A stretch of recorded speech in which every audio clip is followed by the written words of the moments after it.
Welcome back, everyone. This is Austin Reville with 2FBC Tactical and our From the Vault series.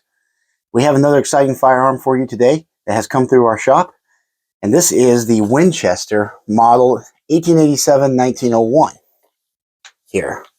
As far as our From the Vault series, we like to bring you historical firearms, and like I said before, I want to highlight the ones that come through our shop first before we get into personal collection. We want to give you a chance to actually take home history. And this rolling block Winchester happened to come through. Very unique firearm. If you look at it and it looks familiar, you might be an Arnold Schwarzenegger fan from Terminator 2 Judgment Day. This is the lever action shotgun that he flips around on his motorcycle in that particular movie. Of course, his was modified with a longer loop in order to facilitate the flipping action. The barrel was shortened and the stock was cut down right here to, again, facilitate the single-hand shooting of the particular prop.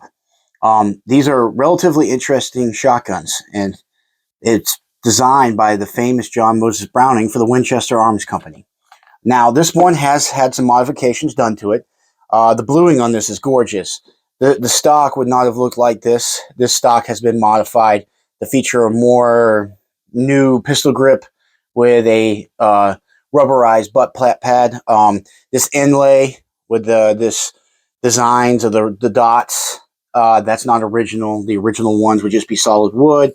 It'd be a solid wood stock. So there has been some modifications done to this. The fiber tip muzzle, or into the muzzle front sight is also not original, as one can imagine. But these guns actually do serve an interesting historical precedent, if you will. John Moses Browning was working for the Winchester Arms Company at the time. And this is 1887, the first iteration of these guns. And they were looking for a repeating shotgun, if you will. He correctly noted that, hey, pump action is the way to go for shotguns. But Winchester was like, we're the lever gun company. So our repeating shotgun needs to be a lever action gun. So he came up with this 1887 design.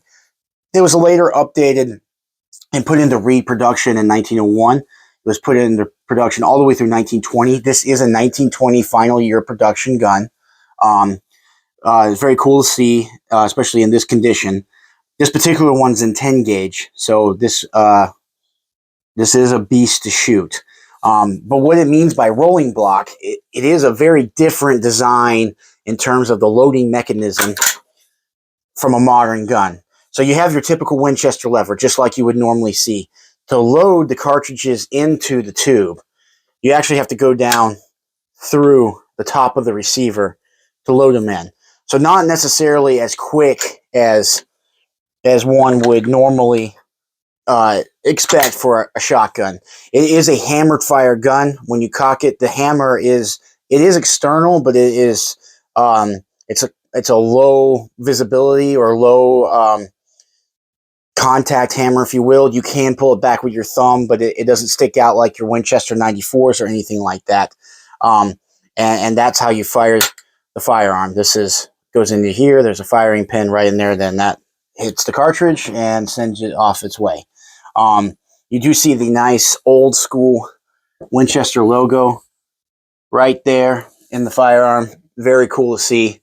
But to their credit, Winchester after this would go back to Browning and be like, okay, you said a pump action shotgun is the best way to go about this. How about you design one? The Winchester 1893 is what followed. That was right as smokeless powder was being reintroduced. We did have earlier version. We had an 1887 from 1892, if I remember correctly, come through the shop not too long ago. Unfortunately, it sold before I could bring it to you guys. It was in a much rougher condition than this particular one.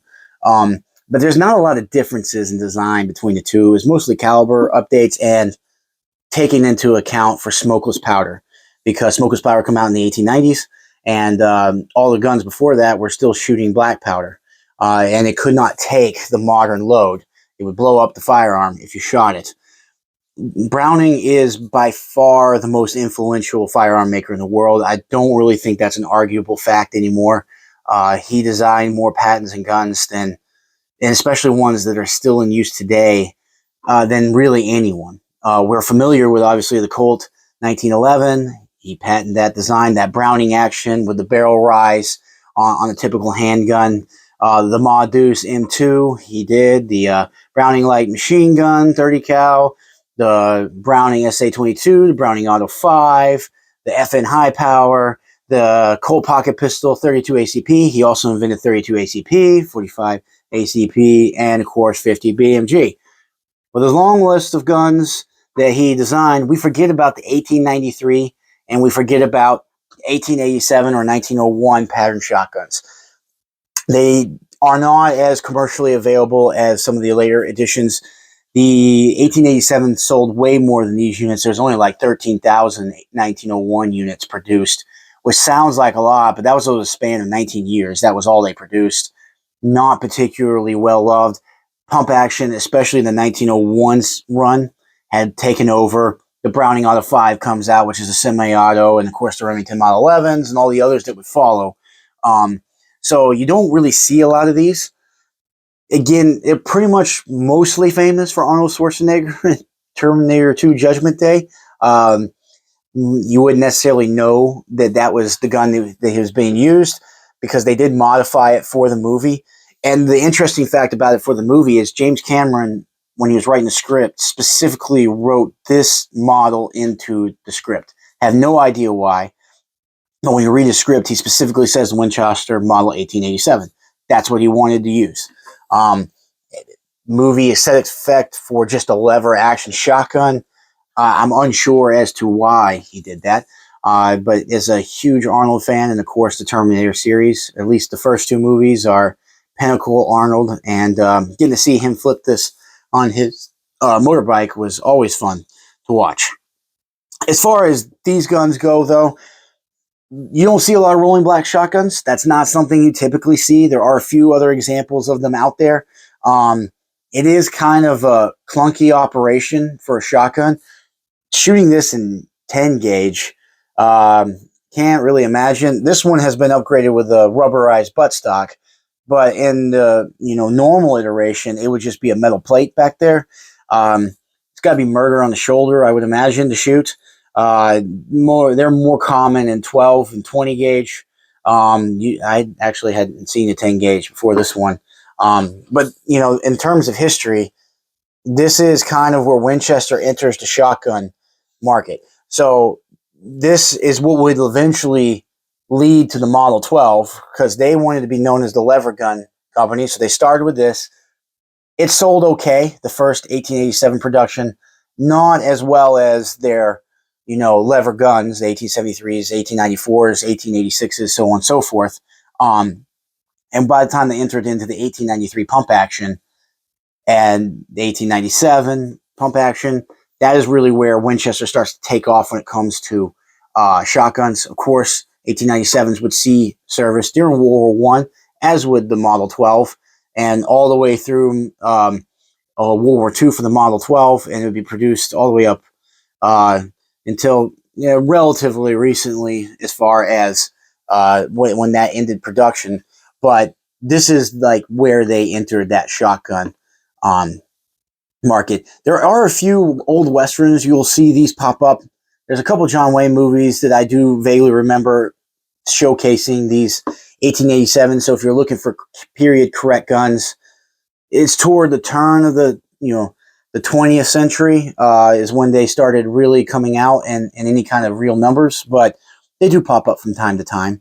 But I wanted to bring this to you guys because it's not every day you see a lever action shotgun. There's not many. There's only a handful that are produced still, and they're all like reproductions of actually this gun usually. But in terms of modern design lever action shotguns, there are not really any. The lever action shotgun is kind of gone by the wayside and forgotten history. And we've just moved on to our semi-autos and our pumps. And to be honest with you, it's less clunky in the operation, so I can see why people trend towards that. But anyway, Till next time, we'll have more for you. Like, comment, and subscribe. Hope you stop into the shop and see us sometime, and we appreciate it.